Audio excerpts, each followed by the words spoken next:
안녕하세요. 믿어진 가족 여러분. 오늘 하루도 하나님의 은혜와 사랑이 그 영광의 영이 여러분들과 함께 하시기를 기도합니다. 우리 사도신경 하심으로 12월 8일 목요일 대림절 8번째 새벽 예배를 시작하도록 하겠습니다. 전능하사 천지를 만드신 하나님 아버지를 내가 믿사오며 그 외아들 우리 주 예수 그리스도를 믿사오니 이는 성령으로 잉태하사 동정녀 마리아에게 나시고 본디오 빌라도에게 고난을 받으사 십자가에 못 박혀 죽으시고 장사한 지 사흘 만에 죽은 자 가운데서 다시 살아나시며 하늘에 오르사 전능하신 하나님 우편에 앉아 계시다가 죄로서 산 자와 죽은 자를 심판하러 오시리라. 성령을 믿사오며 거룩한 공회와 성도가 서로 교통하는 것과 죄를 사하여 주시는 것과 몸이 다시 사는 것과 영원히 사는 것을 믿사옵나이다. 아멘. 찬송가 199장 함께 찬양하시겠습니다. 나의 사랑하는 책 함께 찬양하시겠습니다.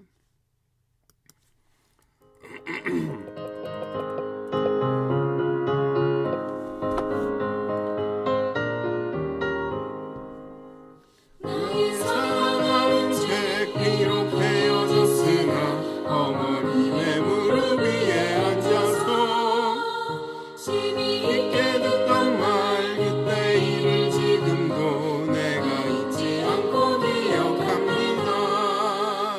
귀하고 귀하다 우리 어머님이 들려주시던 재미있게 듣던 말이 책 중에 있으니 이니 성경심이 사랑합니다.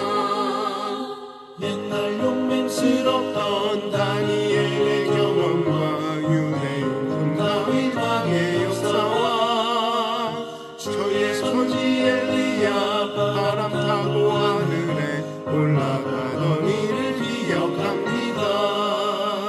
귀하고 귀하다 우리 어머님이 들려주시던 재미있게 듣던 말이 책 중에 있으니 이니 성경심이 사랑합니다.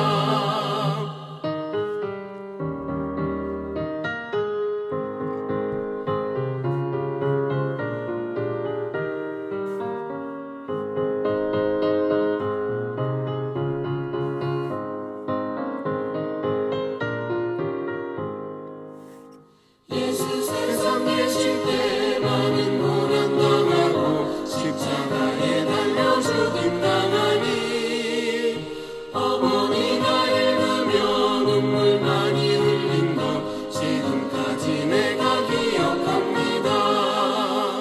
귀하고 귀하다 우리 어머님이 들려주시던 재미있게 듣던 말이 책 중에 있으니 이니 성경심이 사랑합니다.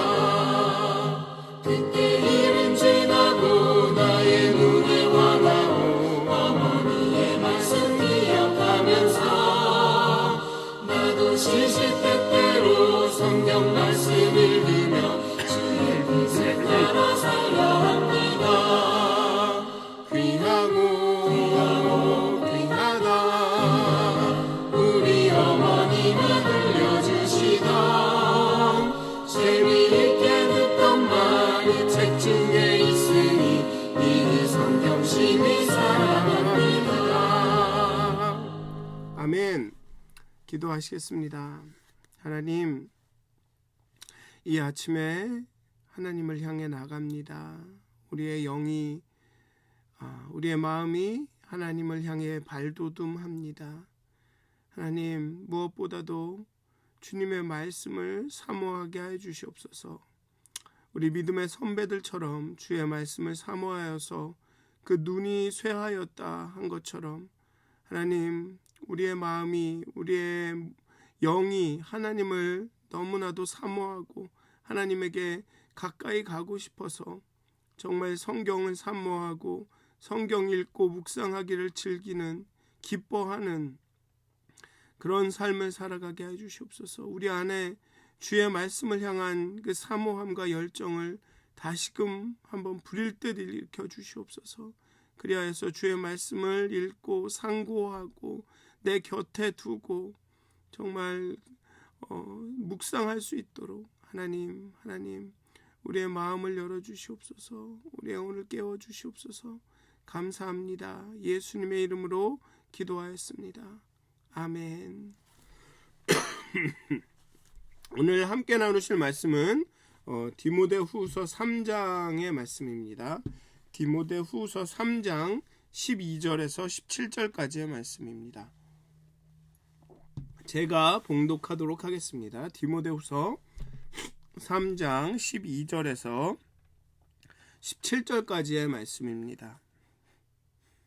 제가 봉독하겠습니다. 무릇 그리스도 예수 안에서 경건하게 살고자 하는 자는 박해를 받으리라. 악한 사람들과 속이는 자들은 더욱 악하여져서 속이기도 하고 속기도 하나니, 그러나 너는 배우고 확실한 일에 거하라. 너는 내가 누구에게서 배운 것을 알며 또 내가 어려서부터 성경을 알았나니, 성경은 능히 너로 하여금 그리스도 예수 안에 있는 믿음으로 말미암아 구원에 이르는 지혜가 있게 하느니라.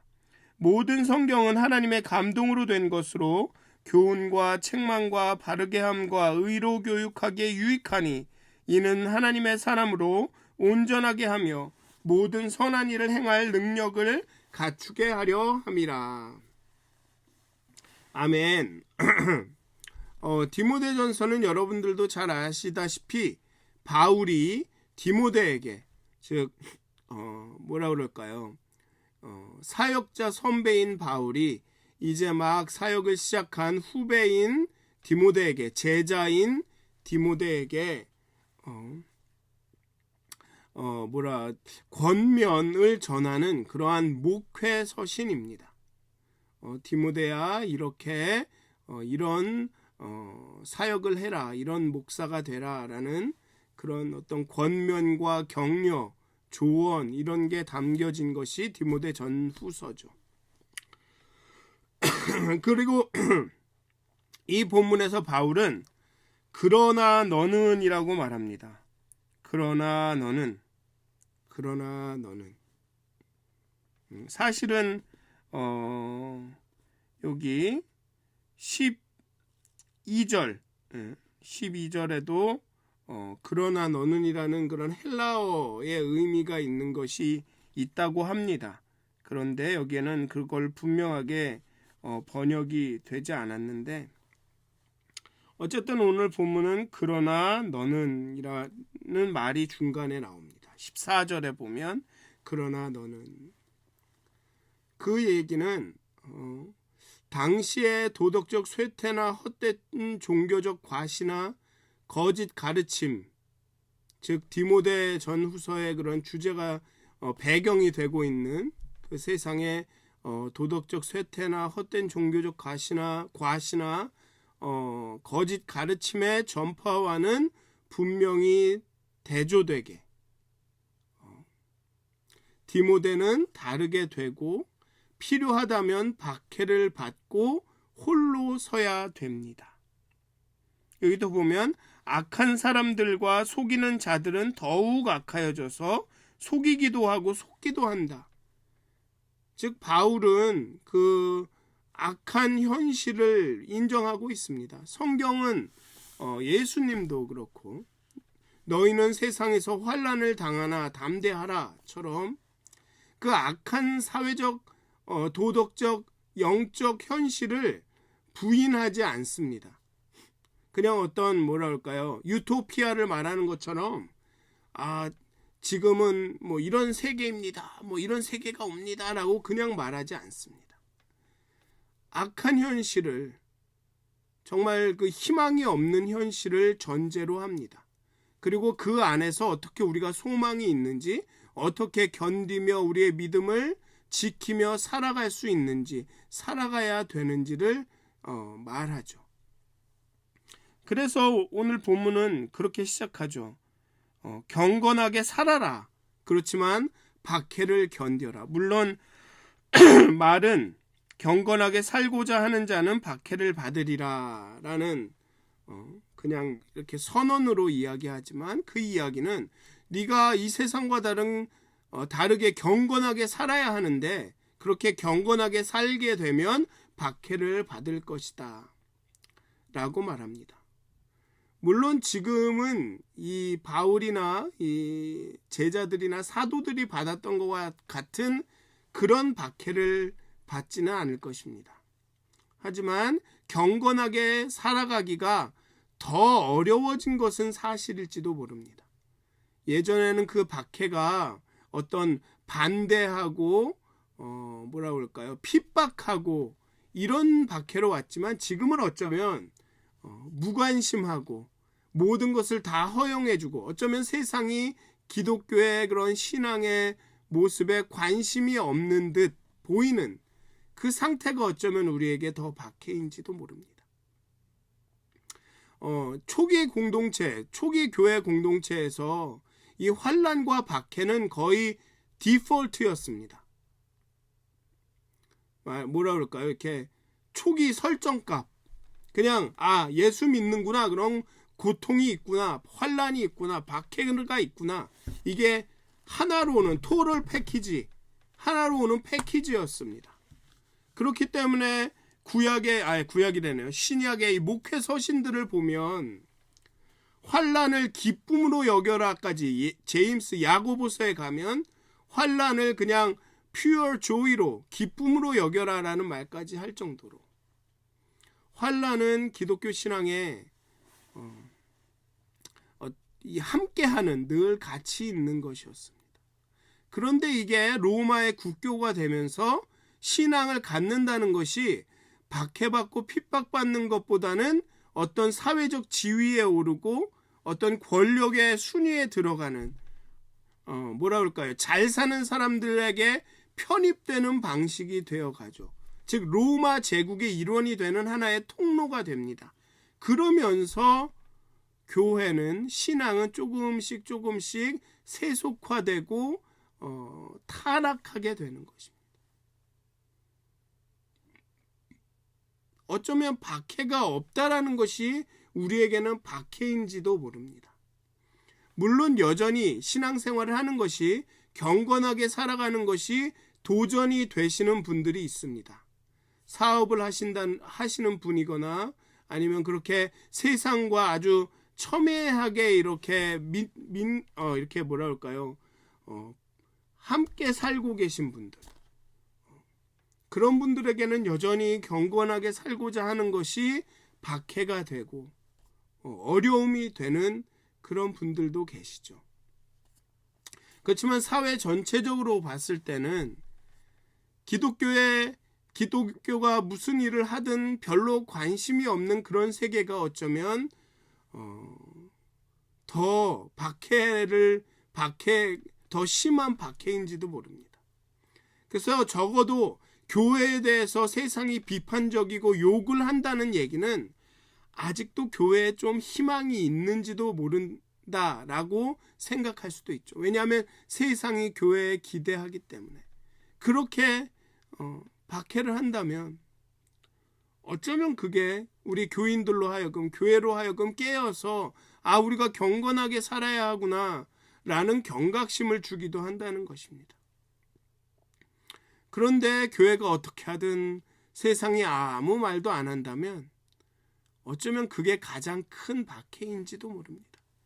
우리의 원수된 그 악한 세력은 어느 순간 그런 방법을 사용해 왔죠. 교회는 가만히 내버려 두면 지들 속에서 무덤을 파고 망할 것이다.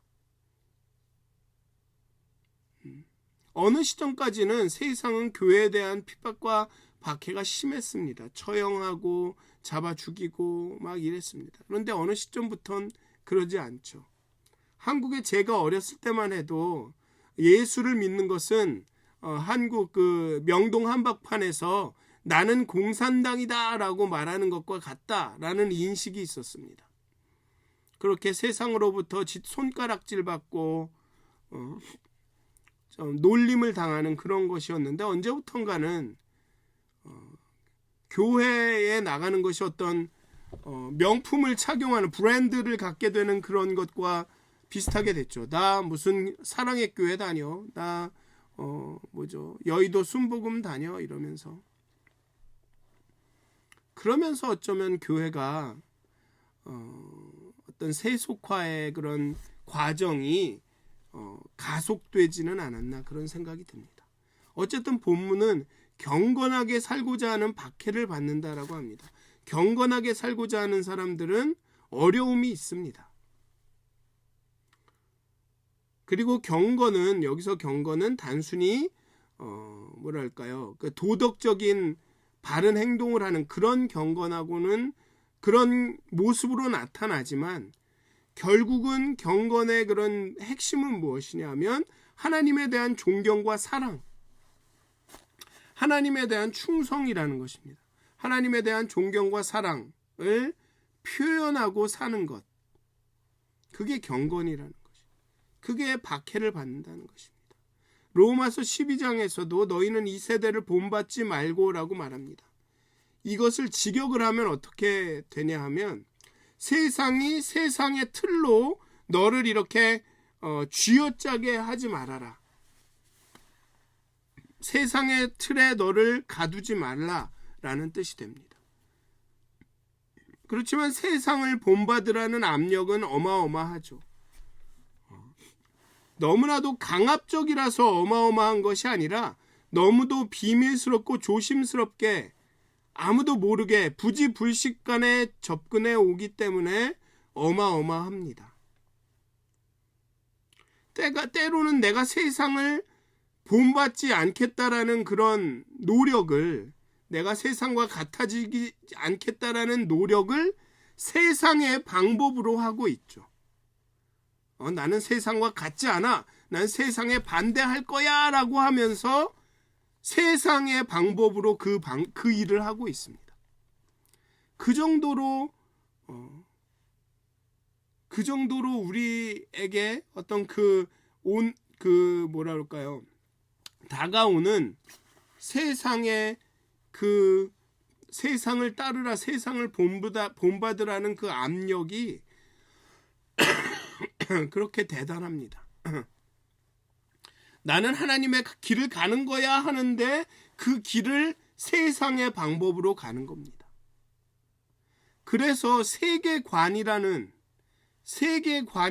그런 논쟁이 한 10여 년, 2000년대 초반, 그러니까 21세기 초반에, 20세기 막반에 굉장히 지금까지도 계속되고 있습니다. 세계관, 기독교적인 세계관, 아니면 이 세상의 세계관. 왜냐하면 세계관이라는 것은 문화 이런 것을 통해 아주 스물스물 찾아오는 것이기 때문에, 이 세계관이 정확하지 않으면 내가 정말 하나님의 뜻을 행한다고 하면서도 이 세상의 세속적인 세계관으로 그 일을 행하게 된다는 것입니다. 그러니까 정말로 우리가 깨어 있어야 할 때인 거죠. 지금은. 예전에는 누가 막 뭐라 그러고 때리고 감옥 가고 이러면 내가 믿음 생활 제대로 하고 있구나라는 판단을 할 수 있었습니다. 근데 지금은 그렇지 않습니다.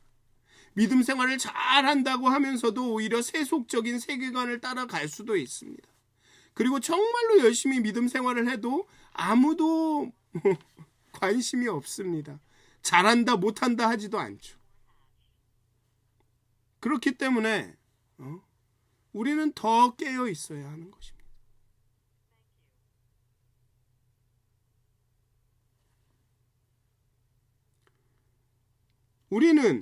우리는 세상과 모든 면에서 다르도록 부름을 받았습니다. 한 면, 한 차원, 이 영역, 이 이슈에서뿐만 아니라 모든 면, 모든 차원, 모든 것에서 세상과 다르도록 부름을 받았습니다. 교리와 삶의 방식이 분리된 것이 아닙니다. 모든 영역에, 삶의 모든 영역에 하나님을 닮아가도록, 세상과 다르도록 부름을 받았습니다. 그리고 그렇게 경건하게 살기 위해서는 배우고 확실한 일에 거해야 합니다. 배우고 확신한 일에 근거해서 살아야 하죠. 그 배움과 가르침이 누구에게로부터 왔는지 잘 살펴야 합니다. 여기 보면 너는 배우고 확실한 일에 거하라. 배워서 확실히 아는 것에 거하라는 것이죠. 너는 내가 누구에게서 배운 것을 알며 누가 그것을 가르쳤는지 안다. 여기선 누가 가르쳤는지 이게 하나님이 가르쳐 주셨다라고 볼 수도 있지만 앞장 3장과 이 4장 쭉 이 연결의 맥락에서 보면, 왜냐하면 3장에서는 바울이 자신이 어떻게 사역을 했는지, 어떤 마음으로 사역을 했는지를 쭉 설명을 합니다. 그런 맥락에서 보면 여기서 너는 누구에서 배운 것을 알며 라는 말은 무엇이냐면, 너는 나한테서 배우지 않았냐, 그리고 내가 어떻게 살았는지를 보지 않았냐, 그러니 내가 하는 가르침이 제뉴인하다는 것, 그 진실하다라는 것을, 진짜라는 것을 알지 않느냐 라고 말하는 것입니다. 나는 이렇게 핍박과 환난과 어려움 가운데서도 여기 11절에 보면 이렇게 나오죠. 박해를 받음과 고난과 또한 안디옥과 이고니아와 루드라스에서 당한 일과 어떠한 박해를 받은 것을 내가 과연 보고 알았거니와 주께서 이 모든 것 가운데서 나를 건지셨느니라. 너가 나의 삶을 보고 내가 어떻게 살았는지, 어떻게 주의 이름을 위해서 충성을 다했는지 알지 않느냐. 그러니까 너가 그런 사람에게서 배운 것이니까 그것이 확실한 것을 알지 않느냐 라고 말하는 것이죠.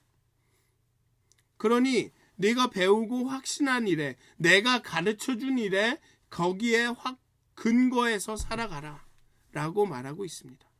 그리고 또 하나, 그렇게 경건하게 살기 위해서 필요한 것이, 그렇게 확신을 가질 수 있는 것이, 물론 나한테 배워서이기도 하지만 두 번째로 바로 성경이라는 것입니다. 성경.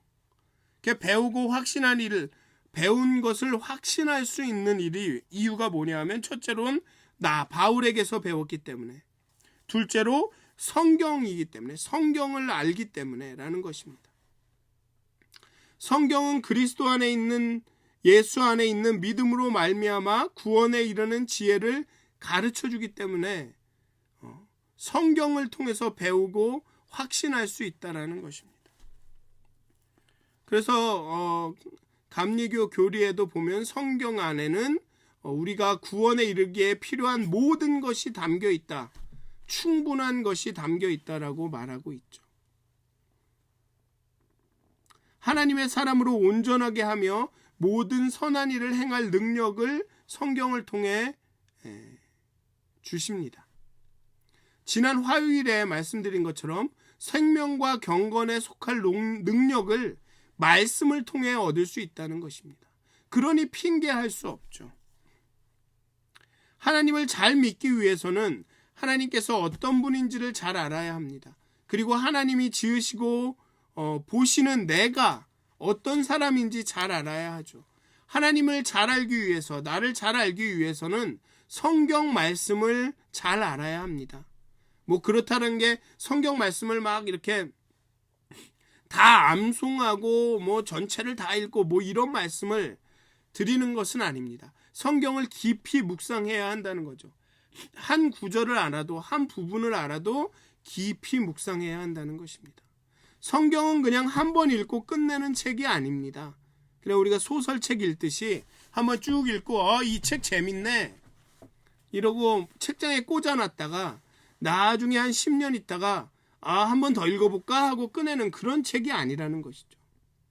성경 말씀은 같은 구절을 읽어도 나이대별로 그 느낌이 다릅니다. 또한 같은 구절을 읽더라도 상황과 형편과 처지마다 다가오는 은혜가 다르고 깊이가 다르죠. 그래서 우리는 날마다 성경을 읽어야 합니다. 어릴 때도 읽어야 하고, 젊을 때도 읽어야 하고, 중년이 되어서도 읽어야 하고, 노년이 되어서도 읽어야 합니다. 행복할 때도 읽어야 하고 어려울 때도 읽어야 하고 슬플 때도 읽어야 합니다. 성경은 우리의 신앙과 인격이 자라게 합니다.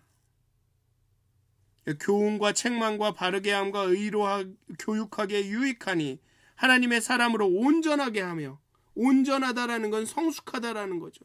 자라난다는 것입니다. 모든 선한 일을 행할 능력을 갖추게 한다라고 말합니다. 성경은 우리의 신앙과 우리의 인격이 자라게 합니다. 우리가 성숙하게 해줍니다. 왜냐하면 모든 성경은 하나님의 감동으로 된 것이기 때문에 그렇습니다. 성령 하나님께서 부어주시는 지혜를 의지하여 성경을 읽을 때 성경의 본래 의미를 깨닫게 되고 더 깊은 믿음의 사람으로 변화됩니다. 말씀이 육신이 되신 이 성탄절의 크리스마스의 사건은 우리에게 말씀의 의미를 새롭게 되새기게 합니다. 말씀이 육신이 되셨습니다. 즉 말씀은 그저 음성이 아니라 살아 움직이는 실체라는 것입니다. 이 땅의 변화를 일으키는 예수님이 이 땅에 오셔서 이 세상의 모든 가치를, 그 가치관을 뒤집어 엎으셨던 것처럼 말씀은 그냥 음성이 문자가 아니라 살아있는 실체라는 것이죠. 그냥 지식을 얻는 것이 아니라 우리를 자라게 하고 성숙하게 하고 변화되게 하는 생명이라는 것입니다. 성령 하나님과 날마다 말씀을 읽음으로 우리의 신앙이 자라고 인격이 더 성숙해지는 놀라운 역사가 있다라는 것을 보여주는 게 성육신이라는 것입니다. 하나님의 말씀이 육신이 됐다라는 그 사건이라는 것이죠. 사랑하는 믿었은 가족 여러분, 말씀을 소중하게 여기셨으면 좋겠습니다. 정말 이 말씀을 향한 열심히 열정이 여러분들 가운데 넘치셨으면 좋겠습니다. 더 알고 싶고 더 읽고 싶고 정말 말씀 자체가 아닌 그 말씀을 통해 계시되는 그 하나님에 대한, 그 예수님에 대한 그 열심이 여러분들 마음에 생기셨으면 좋겠습니다. 그래서 내가 말씀을 너무 많이 읽어서 눈이 나빠졌어, 이런 고백을 하시는 분들이 계셨으면 좋겠습니다. 그렇게 해서 단순히 읽는 것이 아니라 그 말씀을 읽음을 통해 묵상함으로 통해서 우리의 신앙이 자라고 인격이 더 성숙해지는 그런 놀라운 역사가 우리 가운데 있기를, 정말 여기 나온 것처럼 하나님의 사람으로 온전하게 되고 선한 일을 행할 능력을 갖추게 되시기를 주님의 이름으로 축원드립니다. 기도하시겠습니다.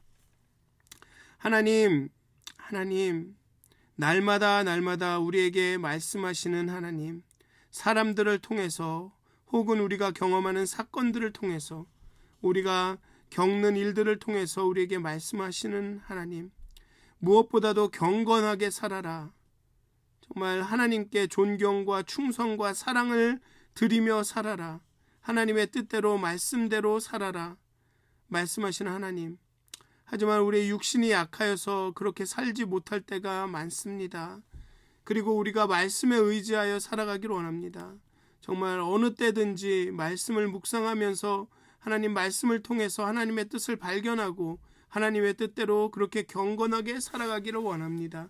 하지만 하나님, 우리가 말씀을 잘 읽지 못합니다. 말씀을 묵상하지 못합니다. 하나님, 우리에게 말씀을 사모하는 마음을 주시고 우리가 말씀을 읽고 묵상할 때 성령님께서 함께 하셔서 깨우쳐 주시고 정말 이 말씀이 꿀보다 달다라는 그런 경험을 할 수 있도록 하나님이여 성령님이 함께 하시옵소서. 무엇보다도 우리가 성경을 손에 쥐는 그런 역사가 있을 수 있도록, 우리가 말씀에 대한 마음이 그 열심히 우리 가운데 부를 듯 일어날 수 있도록, 정말 의무감에서 읽는 것이 아니라 사랑에서서 정말 사랑하는 나의 책, 그 이야기가 너무 재밌고 너무 흥미진진하고 너무 새롭고 하나님 너무나도 우리에게 깨우침을 주어서 그렇게 말씀을 사랑할 수 있도록 하나님 믿어 얻으신 한인연합감리교에 속한 모든 성도들 가운데 하나님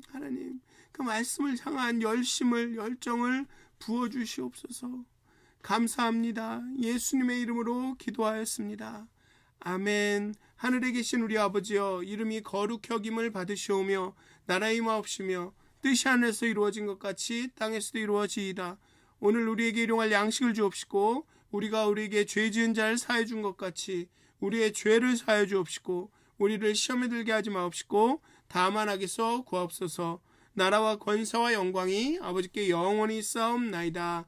아멘. 오늘도 행복한 하루가 하나님의 말씀과 가까이 하시는 그런 하루가 되시기를 주님의 이름으로 축원드립니다.